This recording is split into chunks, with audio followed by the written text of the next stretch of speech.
we're turning our attention today to St. Augustine. And at the end of the hour last Wednesday, which was the last time we met, recall, at the end of the hour last Wednesday, I was making some comments in response to some questions about my way of looking at the history of philosophy. If you like, it's an attempt at a philosophy of the history of philosophy.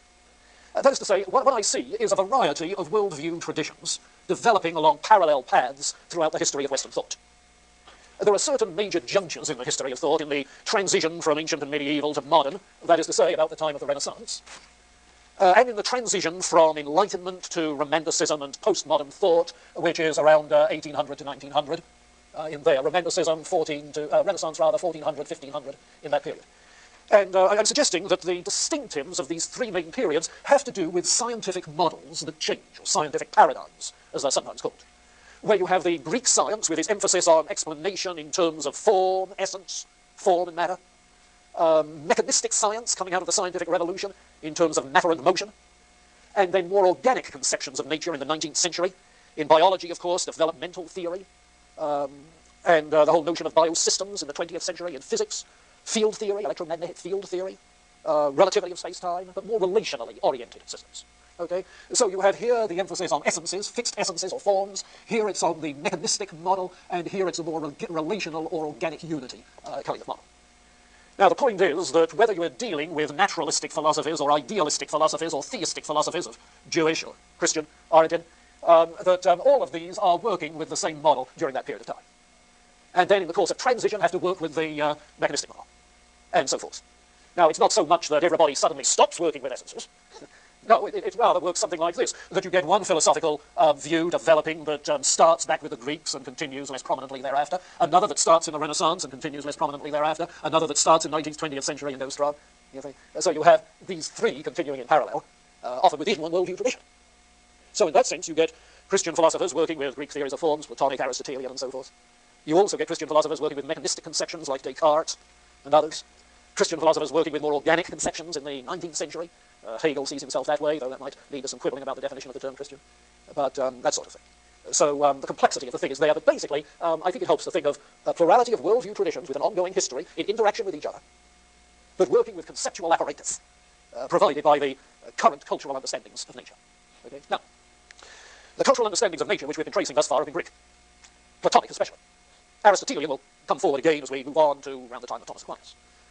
But by virtue of the ongoing presence and activity of Middle Platonism in the Alexandrian scene, and then of Neoplatonism, the thinking of Christians in the West was, at the outset of the Middle Ages, overwhelmingly Platonic. And by Platonic, you have to mean Neoplatonic. Okay? Overwhelmingly that way. And Augustine provides an example of this. But as I indicated last time, there are problems in absorbing, assimilating, hook, line, and sinker, the totality of a pagan philosophy. And so the intent, the attitude from the beginnings in the Alexandrian school onwards through the Middle Ages is that significant philosophical changes have to be made to these Greek schemes in adapting them into some coherence with Jewish or Christian or Islamic theology, as the case may be. Significant changes. But at the same time, tremendous help gained from them. And the initial illustration we had of that was the way in which the Alexandrian school found Middle Platonism very helpful in responding to the dualism of the Gnostics and the problem of evil that was involved in the Gnostic view of matter as evil. Platonism enabled them to say that by virtue of the forms which give order to nature, you see, the material world is not evil. It's good. And after all, the Christian wants to say that it's not the fact that we have bodies that's the source of the evilness. It's something other than that. You see. Well, the same is true as we get to Augustine. Augustine of Hippo. Born in 354, died in 430. Tremendously influential figure, and I think it's fair to say the first systematic thinker. Whose thinking encompassed the range of philosophical issues, theological issues as well, whose influence has persisted in the West. It's not to say there weren't important thinkers in the Eastern Church. The Cappadocian Fathers, if you hear of them, Gregory of Nyassa and others in the Black Sea area, influential in shaping the Eastern Church, also with Platonic influence, but along more mystical lines than in the West. But certainly it's Augustine who, by all measures, stands out. And what we want to do then is to look at Augustine. How many of you have ever read Augustine's Confessions? Confess. Half dozen or so. The rest of you sometime do it. You know, I said you're not educated until you've read the Republic. Well, add to that list the Confessions. Augustine's Confessions. In a way, it's an inspirational classic. In another way, it's an intellectual autobiography. In another way, it's a profound treatise on the nature of the human soul. It's all of that and more. But one of the things that you get from simply reading a storyline, and I suppose that's what we do at the first reading. I remember when I read Zen and the Art of Motorcycle Maintenance. You remember that book? I found I was reading it simply for the travelogue involved, rather than the philosophy involved. Well, read Augustine for the travelogue involved. And you'll find that in his life journey, in his early years, while raised by a mother who was Christian, his father apparently pagan, he drifted in his early years into Manichaean dualism. Now, Manichaeism was a 4th century version of that Gnosticism, more explicitly dualistic than many other versions, in the sense that they saw two eternal realms of being, the kingdom of light and the kingdom of darkness. The light is good, the darkness is evil. The light is the light of reason, the darkness, the confused world of material existence. And it was a form of dualism that had some roots in Zoroastrianism, the religion of the Parsees now, but had a Christian veneer to it, so that they conceived that this eternal conflict between good and evil, light and darkness, was such that when the kingdom of light sent his son into the world of darkness, the light was captured and imprisoned in a body. Get the Platonic note? And imprisoned in a body. However, when hounded to his death, the body turned out to be phenomenal, illusory, and not real. And so the victim rose, quote, from the dead, triumphing over evil, the body. Well, the implication of all of this was if the body is evil, the way of salvation lies in a life of self-denial and asceticism in order to escape the body. You see. And Augustine, thinking of the relative wildness of his youth, was attracted to this explanation of evil. Oh, until he met some of the travelling lecturers in the Manichaean lecture circuit and started quizzing them and became disillusioned with their capacity to answer the questions. The problem that he saw with Manichaean dualism was that it provided no hope for the triumph of good over evil.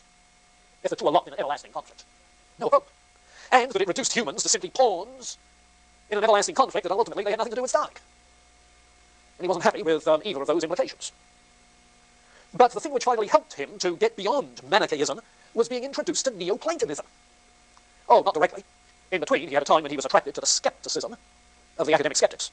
People like Carneades and his fallibilism, and so forth. But then eventually, Ambrose, Bishop of Milan, introduced him to Neoplatonism.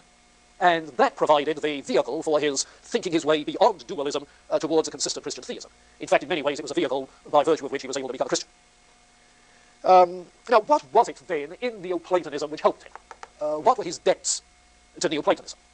And that material on reserve from Augustine's City of God, Book 8, tells why he thought so highly of Plato and Platonism.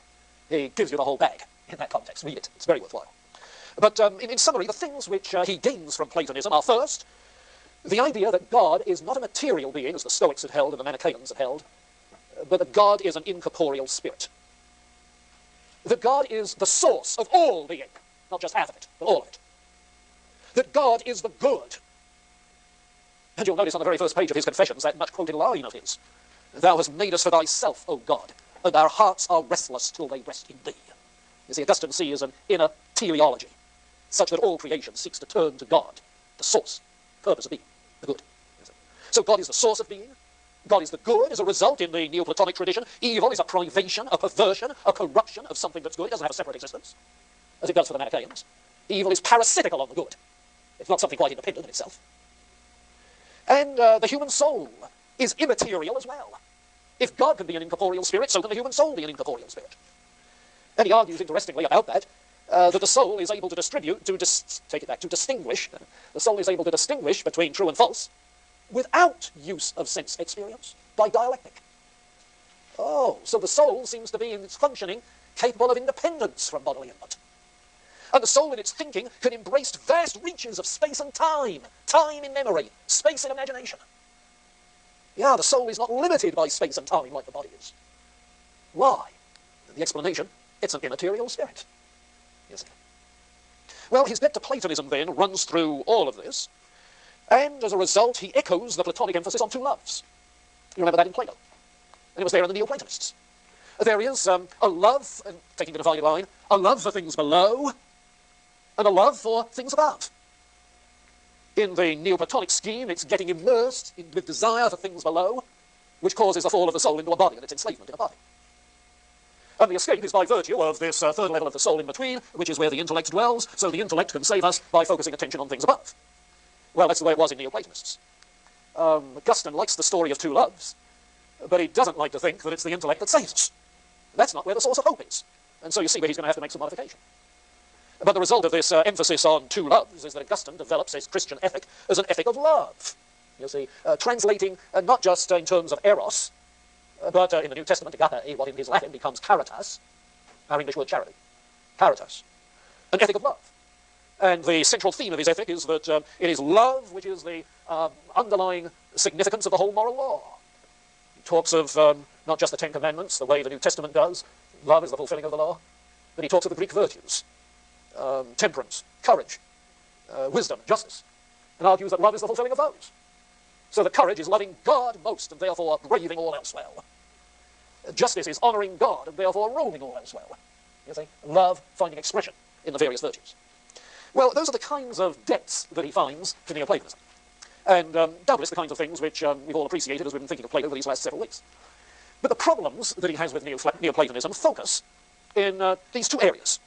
Two problems with regards to, if you like, how to convert Plato to Christianity. How?